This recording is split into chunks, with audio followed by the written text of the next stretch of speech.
Sir, अखेर तुमच्या परतीचा मार्ग मोकळा झालेला आहे. LOCच्या अटी शर्तीमध्ये बदल करण्याचे आदेश दिलेत आणि आता तुम्ही परत ब्रिटनला जाऊ शकता. कसं वाटतं आता एकंदर?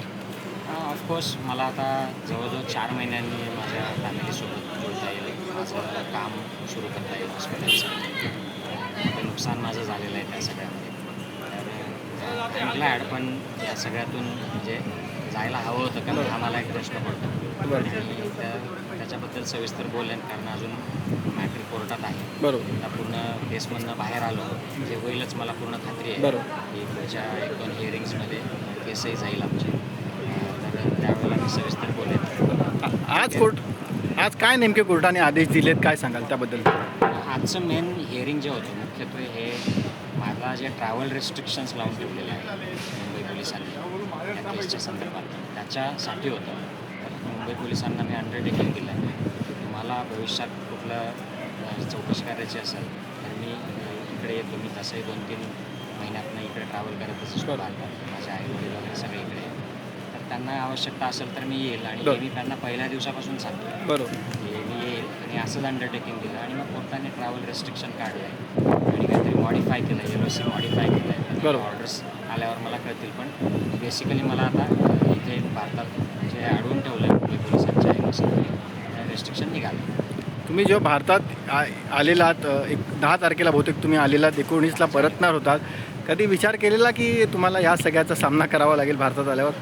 मला कल्पना होती की मला कधीतरी यातून जावं लागेल, पण त्या 10 तारखेला होईल असं मला वाटलं नव्हतं. आणि अशा काही फेसबुकच्या सिम्पल पोस्टसाठी होईल याची मला कल्पना नव्हती. म्हणजे मला असं वाटलं नाही. मला ॲक्च्युली शॉक बसला होता की या अशा पोस्टसाठी मला असे कलम लावून म्हणजे आम्ही कोर्टात तीच केस आता फाईट करतो आहोत, हे कलम चुकीचे लावले. पण मला ही कल्पना होती की आपण जो मार्ग बोलतो आहोत लोकशाहीसाठी, त्यातून हे काहीतरी असं होऊ शकतं. केवळ LOC रद्द झालेला अद्याप FIR तसाच आहे, तो क्वॉश करायला देखील तुम्ही गेलेले आहात कोर्टात. किती विश्वास वाटतो तुम्हाला की ती केस टिकेल? काय त्या केसबद्दल काय वाटतं तुम्हाला?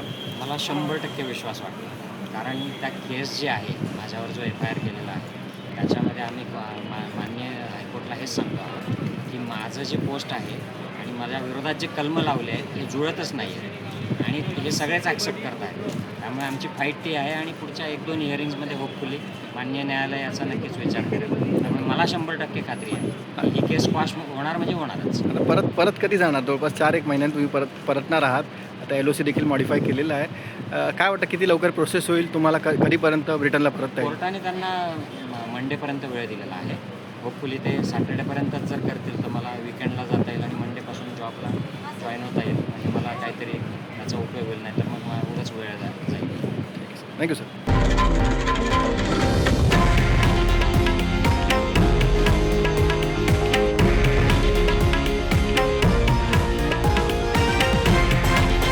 हे आहे देशातील नंबर 1 न्यूज नेटवर्क आणि आपण पाहत आहात TV9 मराठी, एकमेव.